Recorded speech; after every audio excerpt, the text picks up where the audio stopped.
Hello friends, my name is BK Kollapure. Today we will discuss the topic on thin and thick cylinders. So we will begin with the portion on thin cylinders. If I take a cylinder,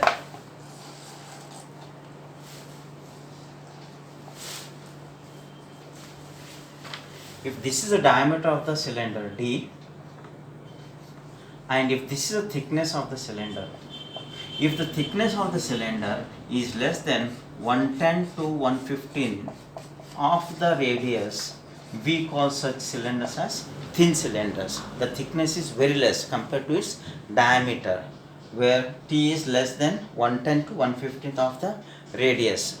Now usually the examples what you can quote for thin cylinder is water tanks, boilers, and for example the best what you can see is a pipe, water pipe. You are always conversant with that.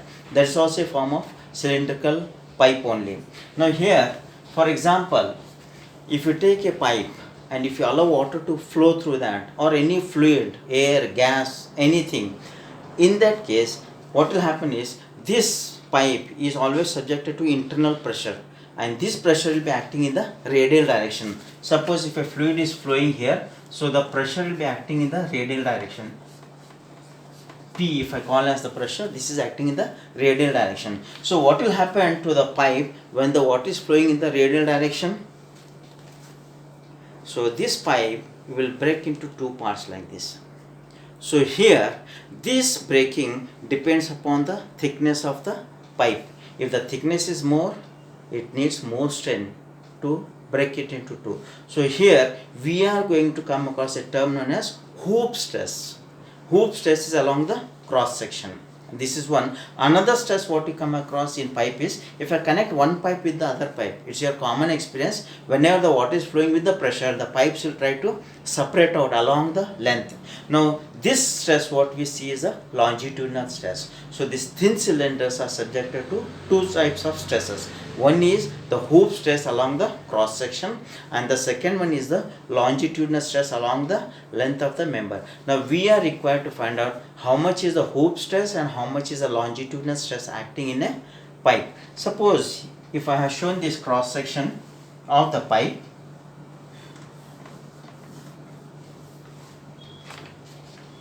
if I just take half of the portion for equilibrium, if I take the upper part or the lower part, if this is the diameter, if I project the pressure that is acting on the horizontal axis, if I project it like this, this is the P value, this is the diameter of the pipe, and this is the thickness of the pipe, Now this pressure is trying to burst the pipe into two parts. Now here this lower part will be held by the upper part and upper part will be held by the lower part. Now if you see here, the stress that is acting in the material, if this is up, this has to be in the downward direction. This has to be in the downward direction. Both the thicknesses will be taking care of this stress, sigma 1 and sigma 1. This is along the cross section and we call this as the hoop stress. Now what is the bursting force that is taking place that has to be withstood by the thickness of the material? So here we are using the principle bursting force must be equal to resisting force.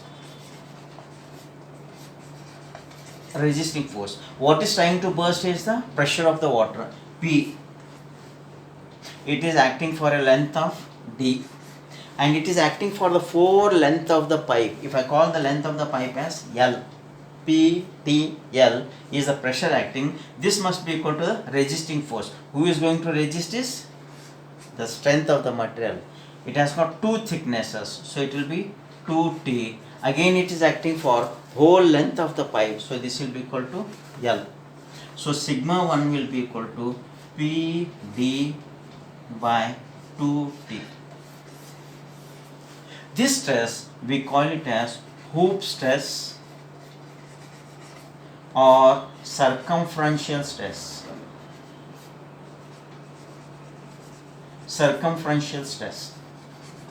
Which will be acting along the cross section. Now coming to the other type of stress which we call it as longitudinal stress. Suppose if you take a pipe same pipe. If I close the end with a cover, suppose if I covered it, if the water is flowing, it will try to separate out. So here this pressure will be acting P, and this material will be giving the resistance. Let us call it as sigma 2 because it is in the longitudinal direction. Now this pressure P, what is acting on the whole cross section area.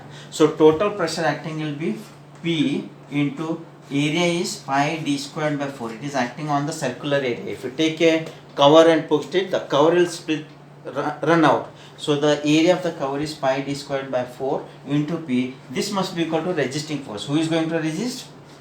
Sigma 2. It is acting along the circumference. So this will be equal to pi into d. Circumference is pi into d. So you get sigma 2 is equal to Pd by 4t. This is known as longitudinal stress.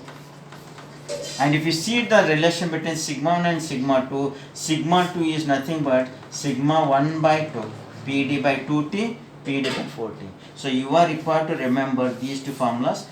Hoop stress is given by Pd by 2t, and sigma 2 is a longitudinal stress given by Pd by 4t or sigma 1 by 2. There are two stresses acting in two perpendicular directions. We call them as the principal stresses. So whenever we want to find out the maximum shear stress, if I call it as Q max, and we know this is given by sigma 1 minus sigma 2 divided by 2. This is the formula you will have to remember for the maximum shear stress. These are the theoretical background. Going further, these are the derivations what we have done for sigma 1 and sigma 2.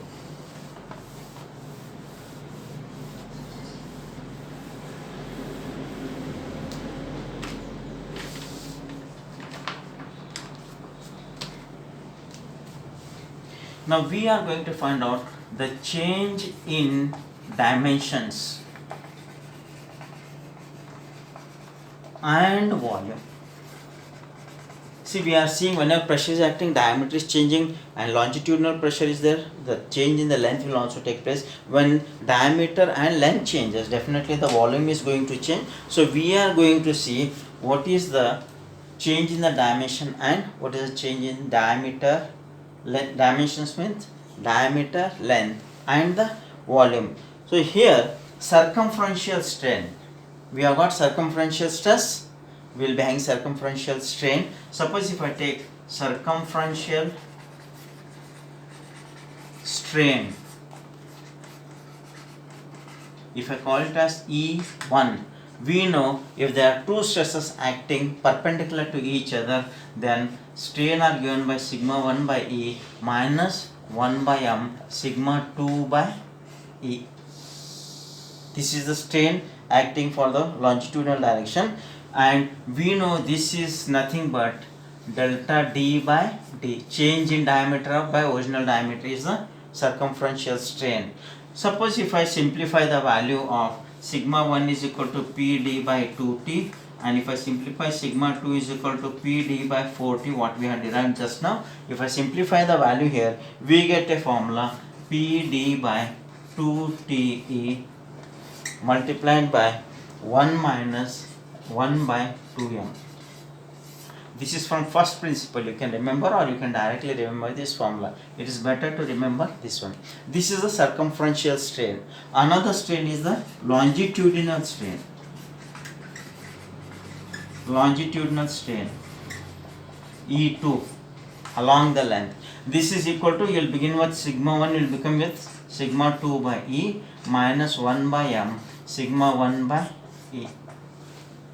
You can remember this, or if you substitute the value of sigma 1 and sigma 2, you get Pd by 2te into 1 by 2 minus 1 by m.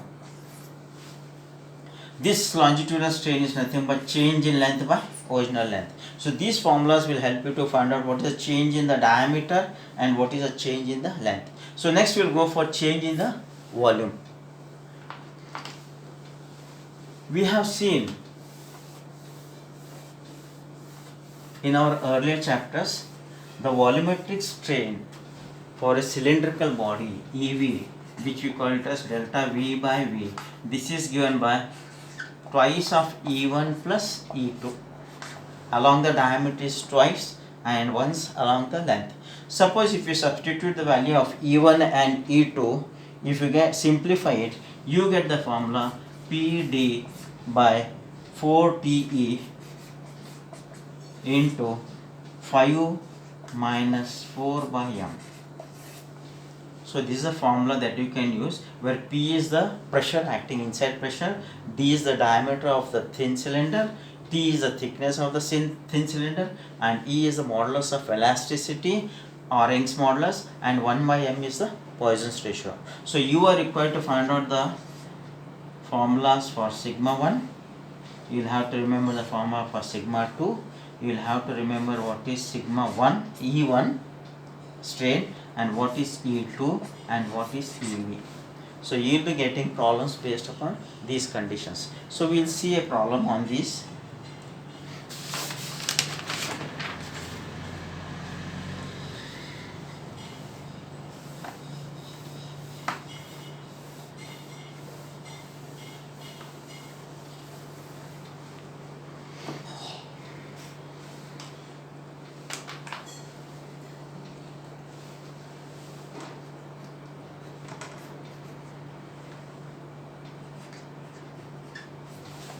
Suppose the problem is like this: if there is a thin cylinder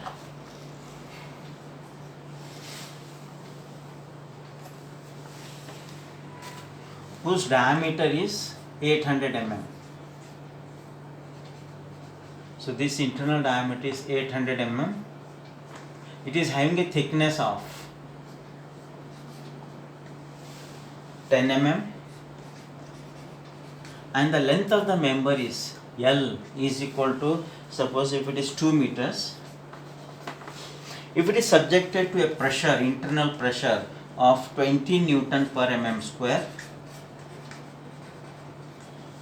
you are required to find sigma 1, sigma 2, E1, E2 and EV, so that there will be change in the length, diameter, change in the length and change in the volume.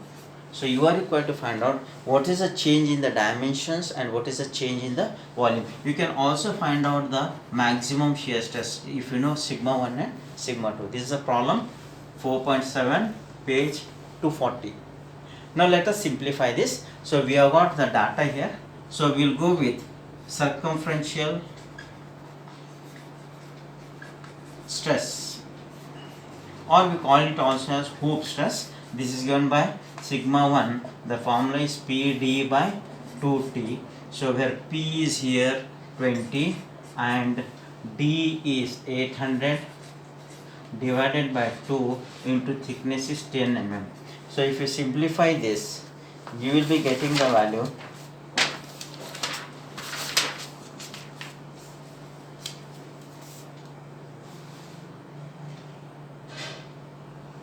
800 Newton per mm square. 800 Newton per mm square. Then longitudinal stress.